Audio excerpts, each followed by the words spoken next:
Chefs d'État et de gouvernement du continent africain, Messieurs les présidents des instances régionales et sous-régionales africaines, distingués invités, Mesdames et Messieurs,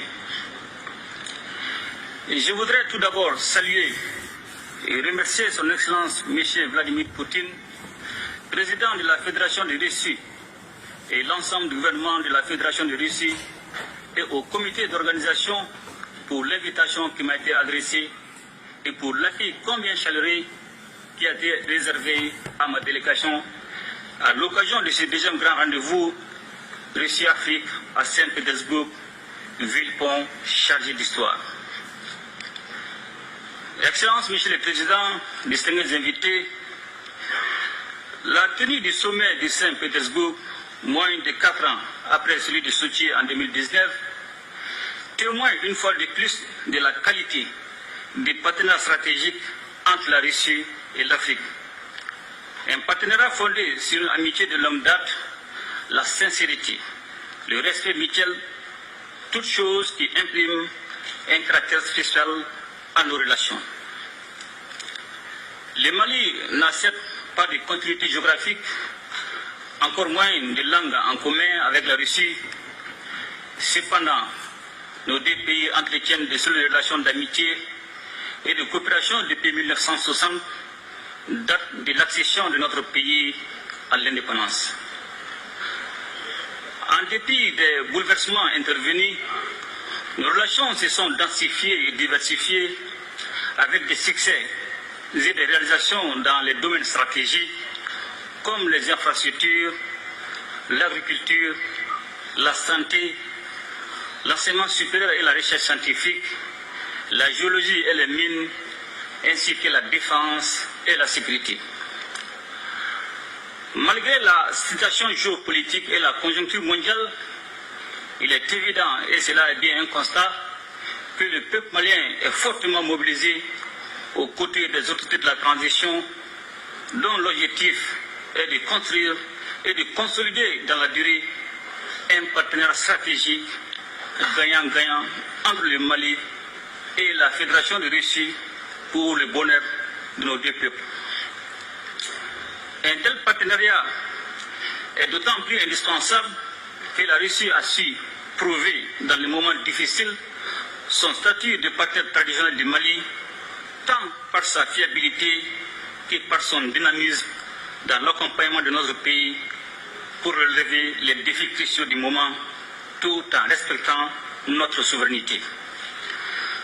Convaincu que la restauration de la paix, de la stabilité et de la sécurité est la pierre angulaire du tout développement, nous avons décidé d'assumer pleinement notre responsabilité première, qui est de protéger nos populations et de défendre l'intégrité de notre territoire.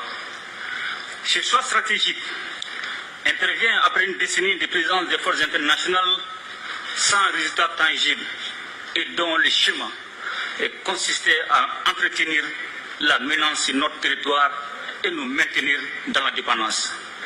C'est pourquoi, dans le cadre du renforcement des capacités opérationnelles des forces de défense et de sécurité, le Mali a noué avec la Russie un partenariat militaire dont je tiens à saluer la fiabilité. Ainsi, avec l'appui de la Russie, le Mali retrouve progressivement sa pleine souveraineté sur l'ensemble de son territoire et nos forces de défense et de sécurité opèrent en toute autonomie et en toute liberté d'action. Les forces maliennes sont désormais dans une dynamique offensive, reprenant du terrain et réduisant de façon significative les attaques ciblant les camps militaires et les civils, permettant ainsi le retour progressif des personnes déplacées et des services sociaux de base dans plusieurs localités. Aussi voudrais-je, Monsieur le Président, vous renouveler ma profonde gratitude pour l'appui de votre gouvernement sous votre impulsion qui a permis à mon pays de connaître des avancées significatives dans le cadre de la lutte contre le terrorisme. La coopération entre nos deux pays ne saurait se réduire aux seules questions de défense et de sécurité. Elle embrasse également les domaines du renforcement des capacités en ressources humaines, par l'augmentation des bourses d'études dans tous les secteurs stratégiques, ainsi qu'aux relations économiques et commerciales. Ainsi, les partenariats entre les secteurs privés de nos deux pays connaissent aujourd'hui une nouvelle dynamique. Les forums économiques et humanitaires en marge du présent sommet est une opportunité pour accroître les relations économiques au plan bilatéral.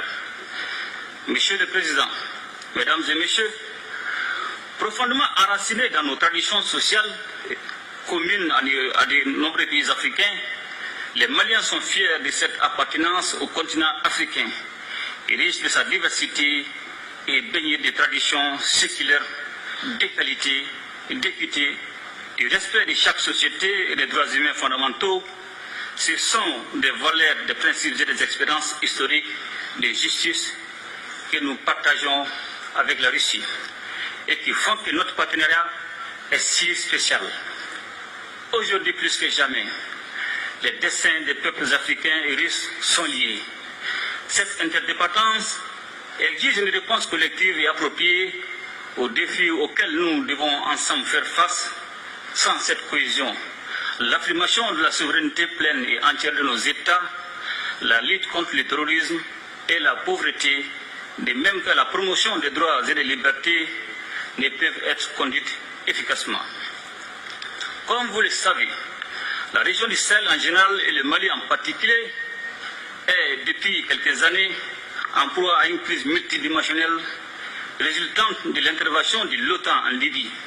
Et cela a rendu plus vulnérables les populations déjà confrontées aux effets combinés des facteurs sécuritaires, sociopolitiques, économiques, climatiques, environnementaux et récemment sanitaires liés à la pandémie de la Covid-19.